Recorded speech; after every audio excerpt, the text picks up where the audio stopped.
Hi, I'm your 29th Division 116th Infantry GI, here to walk you through what the 29th Division, specifically the 116th Infantry, wore on D-Day as an assault troop. So I'm wearing the basic M37 wool uniform. So I have the garrison cap, then I go down to the M37 wool shirt, I have the M37 wool pants with the khaki enlisted trouser belt. Then we go down to the M1938 leggings with the rough out service shoes, which were a 1943 introduction. The other option you'd have on is Type 2 service shoes, which have a toe cap and they have a seam right here, and they're shiny because the leather is inside, not outside. That's why these ones are called rough outs. So this is the M41 jacket. This is the very start of the war, roughly, introduction of a field jacket. It's basically a civilian windbreaker. This is a reproduction, and one version is at the front, which this is. It's a summer, so it doesn't have the liner, which is something that you would find some guys would get their liners removed. And especially when I'm wearing heavy D-Day gear like this, I'm wearing something with a little less heat to it in the sun. So, you have the M41, and then because it's D-Day and we're worried of gas attack, we have gas brassards, and they just go on your right shoulder. And then you undo the epaulette and put it on.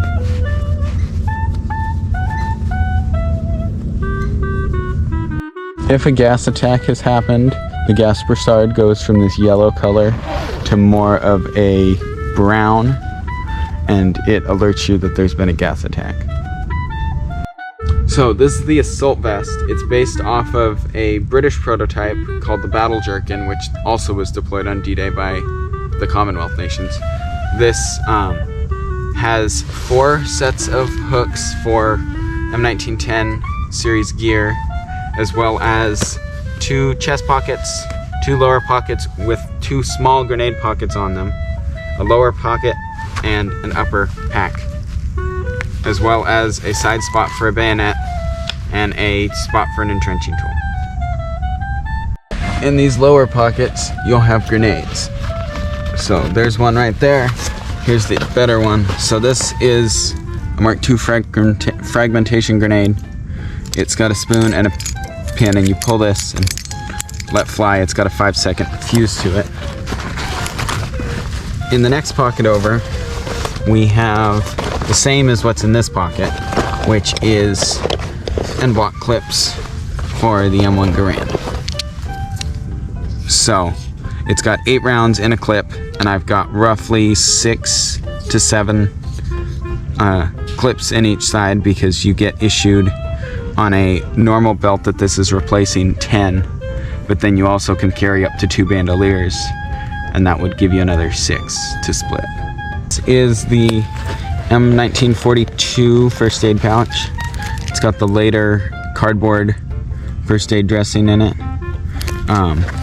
This is a very time appropriate pouch, because these were starting to get introduced in this darker color in 1944 production wise.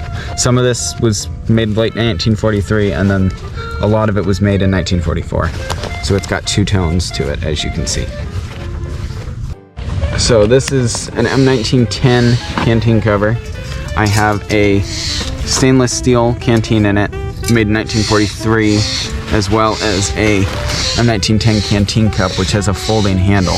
I can't quite get it out. But this has a flat top on it because of the fact that it's a 1943 production. They started with this flat top, and then we go to the more common top after that. And both would probably be seeable by 1944, but you also still have guys that are issued the aluminum canteens from before then. This is my left chest pocket. In here I have a protective cover.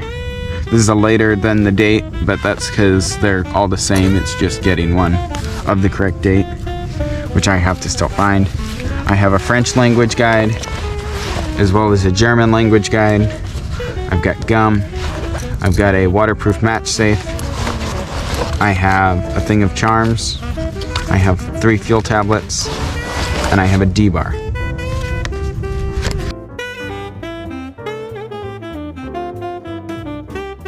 So in my right chest pocket, I just have 1 dinner K ration, which is the equivalent of lunch in the modern day. So, since everyone ate breakfast on the ships, dinner would be the next meal you'd be eating. So that's why I have it here in the easier to get to pocket.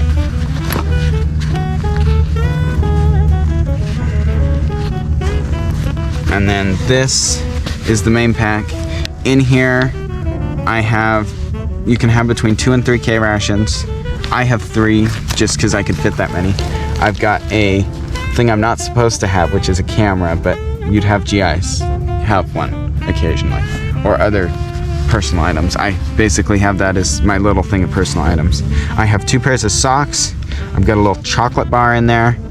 I have an extra undershirt, an extra pair of underwear. I have a wash roll, which has a shaving mirror, toothbrush, tooth powder, shaving cream, a razor, and any other little hygiene items I would need.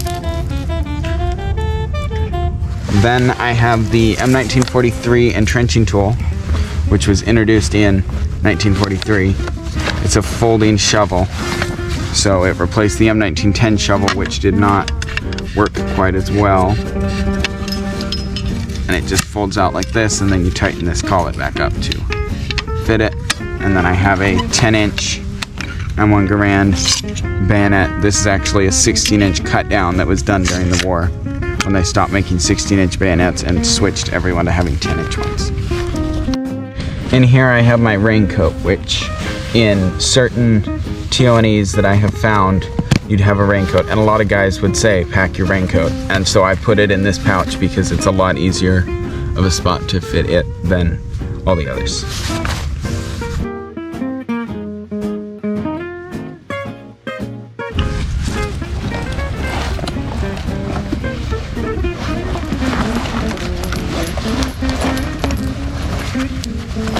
And the assault vest goes on with 2 quick release buckles.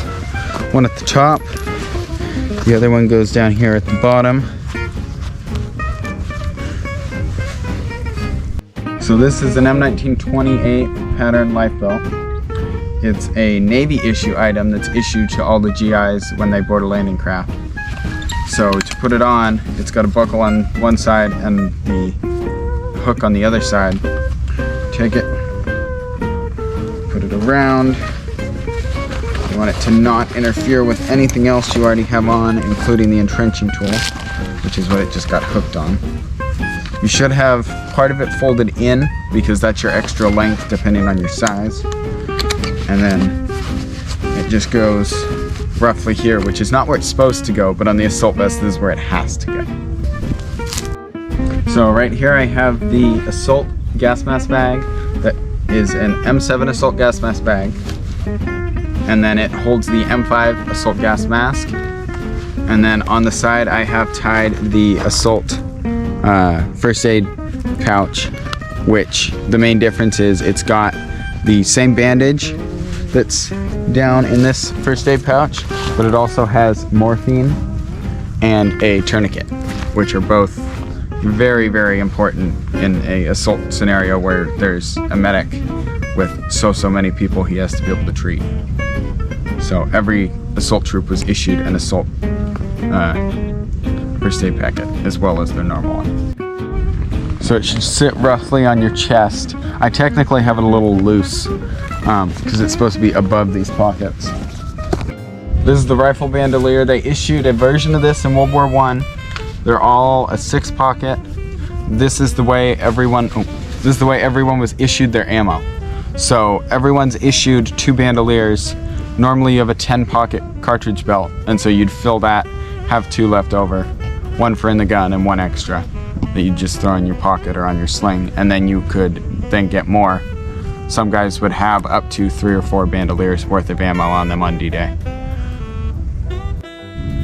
So, in combat you would not be wearing this hat, you'd be wearing your M1 steel pot. The 29th had scrim and helmet nets, at least the 116th did. They also had the 29th logo. This is a very poor rendition of it, but it's near scale. It should be a little higher on the helmet though. So, this is the last thing. This is, as Patton said, the greatest battle implement ever devised. This is the M1 Garand rifle. You would have a leather sling on it because it's still early enough in the war that you'd still be issued leather slings. They didn't show up till after D-Day, the canvas ones. Very easy to use the leather sling, and there's so many different points that you can adjust it to. But you wouldn't just be carrying the M1 Garand because you'd be in an assault craft. You'd also be using a plyofilm bag and a piece of rope to carry said rifle, so it would be in a waterproof container, or a nearly waterproof container. You could be carrying an M1 carbine, a BAR, a Thompson, or even a M3 grease gun or a 1911, depending on what your job is. I'm just a basic rifleman without a special job.